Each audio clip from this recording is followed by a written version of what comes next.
Olá, pessoas! Tudo bom com vocês? Então, hoje nós vamos falar um pouco, ainda dentro dos assuntos de genética, sobre interação gênica e herança quantitativa. Lembrando, esses conteúdos já estão dentro dos conceitos do segundo bimestre.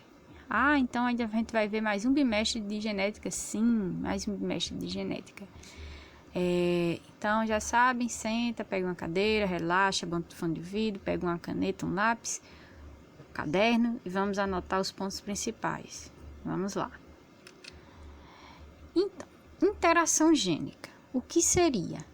A interação gênica ela vai consistir no processo pelo qual dois ou mais pares de genes alelos, dois ou mais, podem ter mais, vamos ver apenas na forma que há dois, porque existem genes alelos que vão ser 3, 4, 5, enfim, que vão caracterizar apenas uma característica.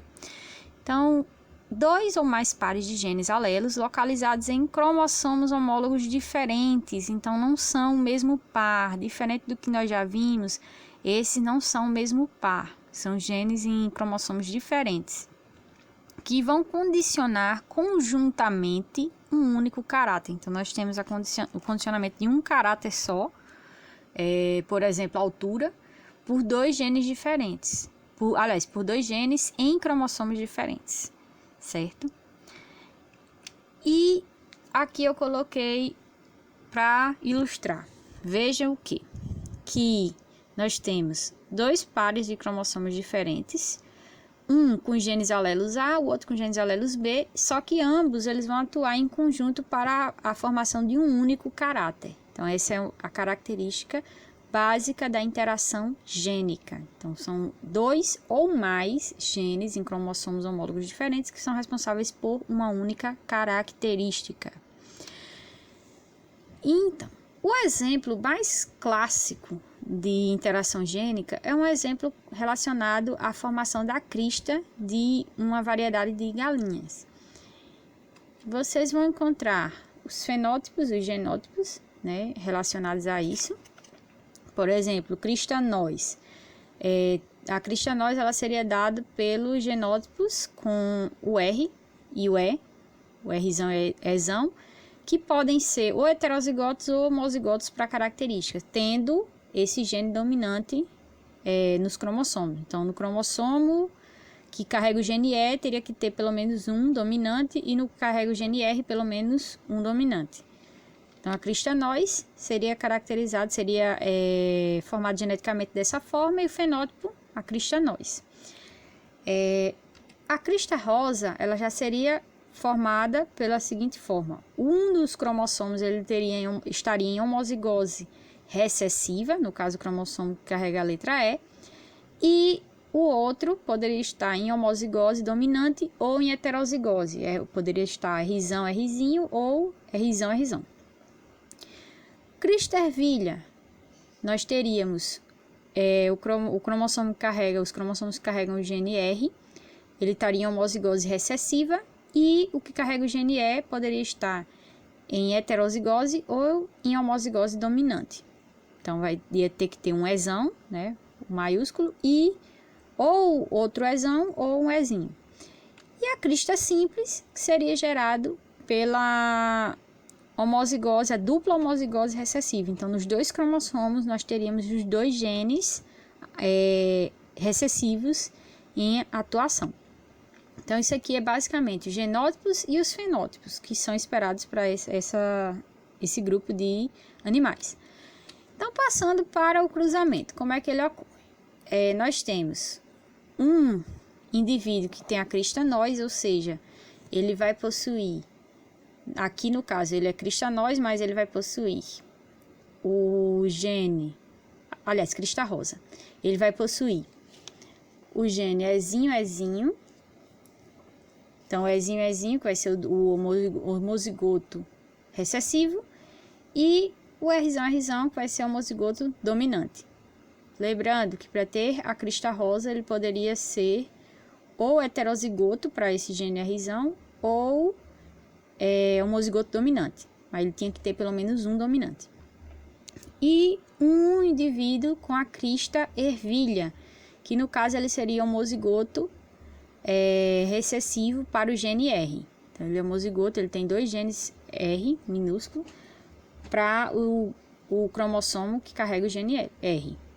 E o E ele poderia ser ou o homozigoto dominante ou o heterozigoto, certo? Então essa daí é a geração parental. Um indivíduo com a crista rosa e outro com a crista ervilha. Formou o cruzamento e gerou todos os indivíduos com a crista nós. Então passou para o próximo cruzamento, que a gente sabe que é aquele cruzamento que vamos chegar à segunda lei de Mendel. Sim, essa é a segunda lei de Mendel, mas vamos lá. Só que a diferença é que não são 2 características, é uma única característica. Então, fez-se o cruzamento e nós temos a seguinte proporção.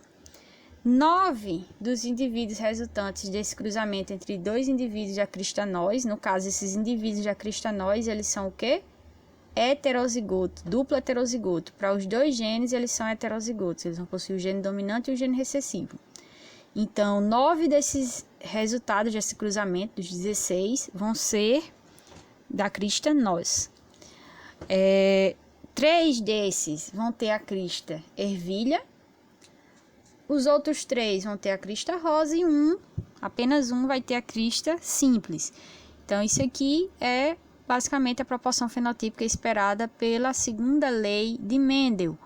Mas lembrando, aqui nós estamos vendo nós estamos vendo 2 características, como vimos da outra vez na segunda lei de Mendel. Nós estamos vendo uma única característica que é condicionada por um par, né, de genes alelos. Então, um par em cada cromossomo. Bem diferente do que nós vimos na segunda lei de Mendel da forma tradicional.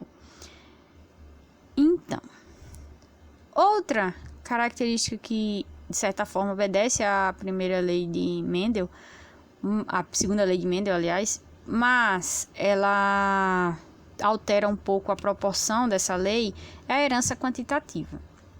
A herança quantitativa está relacionada à quantidade daquele gene que é responsável por determinada característica. Então, a herança quantitativa também é conhecida como poligenia. Ela vai se caracterizar por apresentar caracteres que variam quantitativamente de forma contínua, isto é, entre fenótipos extremos existem muitos fenótipos intermediários, então vão ter características entre esses extremos. É diferente da dominância incompleta, nós temos aqui a formação de vários fenótipos até se chegar a os caracteres extremos. E um dos exemplos mais utilizados para se estudar a herança quantitativa está relacionada à cor de pele, então a formação da cor de pele na espécie humana. A formação da cor de pele na espécie humana, além de outras formas de herança genética, obedece também à herança quantitativa. Então, a herança quantitativa, vejam só, nós temos aqui os genótipos e os fenótipos.